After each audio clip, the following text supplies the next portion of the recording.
сыйлықақы 138 мың теңге.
Жаттығу жасау сізге күні бойы жеңілдік, сергектік және әрине тамаша көңіл күй сыйлайды.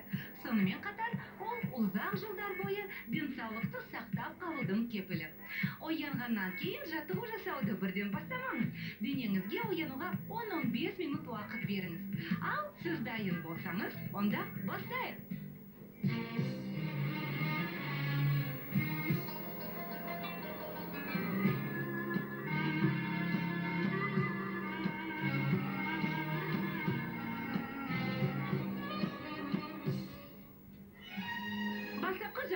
Аяқтарымызды иықтарымыздан алшақ қойып, жаттығуларымызды жартылай отырып орындаймыз. Табанымызды көтереміз, иығымызбен жұмыс істейміз.